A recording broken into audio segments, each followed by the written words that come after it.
WhatsApp guys, কি অবস্থা সবার? আমরা এখন চলে আসছি এশিয়ান এগ্রোতে, যেখানে অনেক ধরনের অনেক অনেক গরু আছে, যেগুলো দেখার মতো। প্রায় এক একটা আমার থেকেও অনেক বড়, বিশাল।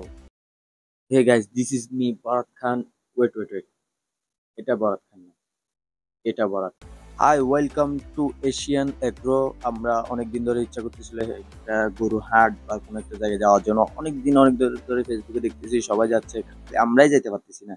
আমরা এতই ব্যস্ত এতই ব্যস্ত এতই ব্যস্ত যে পকেটে একটা টাকাও নাই, ওই কারণে যাইতে পারতেছি না। তো এখানে অনেক ধরনের গরু দেখতেছি আমরা। এখানে এই একটা ছাগল একটা গরুরে সাথে লড়াই করতে যেতে বলে, এগুলো কোনো কথা? তো এখানে অনেক ধরনের গরু দেখলাম। একজনে দেখলাম একটা গরু দর করছে, এই গরুটার দাম নাকি ভাই 550। আরে ভাই, আমার থেকে তখন মাত্র 30 টাকা ছিল, না হলে আমি নিয়ে ফেলতাম। যাই হোক, আজকে অনেকদিন পরে আসলাম, ভালো লাগতেছে। এখানে ঘোরাঘুরি করতেছি, সব কিছুই দেখলাম, দেখতেছি কি কি যে আইরে। আর এক একটা গরু ভাই সবগুলো আমার দিকে তাকায় আছে। আহা, সবগুলা বাদ দেন ভাই, এগুলো দেখেন। এগুলো কি গরু না কোনো হাতি?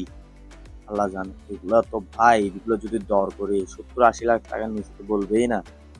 এটারে দেখে ভাই আমার থেকে পুরা মুখে দিয়ে কথা আসতেছে না ভাই।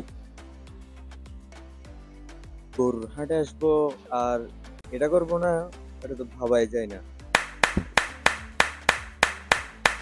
তোর সাথে ঘাড় দাঁড়া দিয়ে বিরক্ত লাগে। সো ইয়া, ওভারঅল সবকিছুই দেখে ভালো লাগলো। ওদের ডিজাইন, ওদের পরিবেশ অনেক সুন্দর, সবকিছু এভারেজ ছিল। আর এক জায়গায় আসছি, সেলফি ছবি এগুলো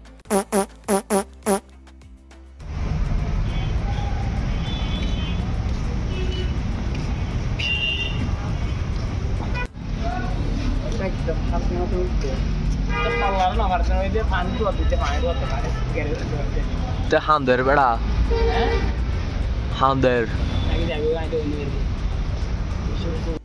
হয়েছে ভাই। গরু বাদ দাও, এখন যাই পড়তে বসো, কুরবানের পরে এক্সাম। আমি যাই এখন, আল্লাহ হাফেজ।